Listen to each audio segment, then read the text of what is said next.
आज हम स्थित है पुष्कर में। और पुष्कर के बारे में कर्नल जेम्स टोड ने अपनी जो बुक है annals and antiquities of Rajasthan, उसमें पुष्कर का वर्णन कुछ इस प्रकार किया है। सृष्टि का कार्य शुरू करने से पहले ब्रह्मा ने इसी स्थान पर सब देवताओं को बुलाया था और यहाँ पे एक यज्ञ का आयोजन किया तथा यज्ञ कुंड के चारों ओर दीवारें खड़ी कर दी गई तथा वहाँ संतरी पहरा देते थे ताकि उस घेरे में कोई दुष्ट आत्मा प्रवेश न कर जाए।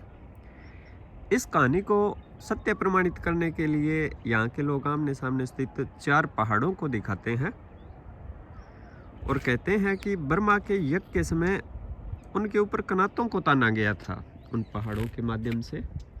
और उन पर्वतों में से एक दक्षिण पर्वत को रत्नगिर कहा जाता है, जो आप देख पा रहे हैं, जिसकी ऊंचाई 720 मीटर है और वर्तमान में इस पर सावित्री माता का मंदिर स्थित है।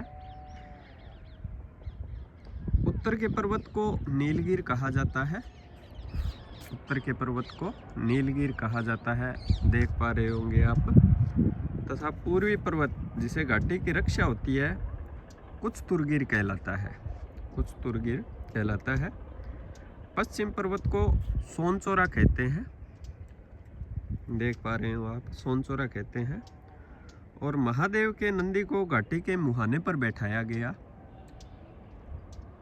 और ताकि वे मरुस्थल से आने वाली दुष्ट आत्माओं को दूर रख सके।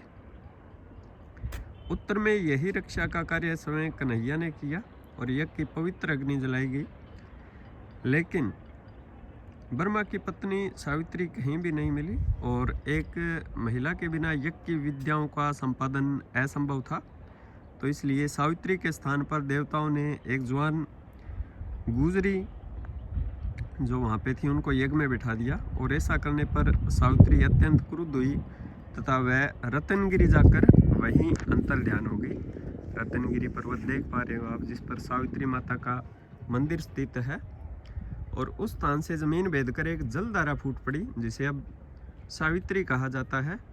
और उस जलधारा के पास ही सावित्री माता का मंदिर है, जो पुष्कर के तटवर्ती मंदिरों से कम आकर्षक नहीं है।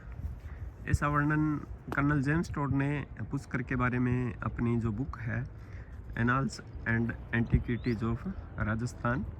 वर्तमान में यहाँ पे रोपवे का संचालन हो रहा है। तो ये राजस्थान का दूसरा सबसे बड़ा रोपवे है जिसकी ऊंचाई 720 मीटर है और यहाँ से पूरे पुष्कर का विहंगम दृश्य देखा जा सकता है। पुष्कर झील आप देख पा रहे होंगे, नाग पहाड़ जो कि पुष्कर और अजमेर के मध्य में स्थित है। और इसी नाग पहाड़ से जो पुष्कर नदी को जलापूर्ति होती है सरस्वती नदी के द्वारा, उसका उद्गम भी इसी नाग पहाड़ से होता है।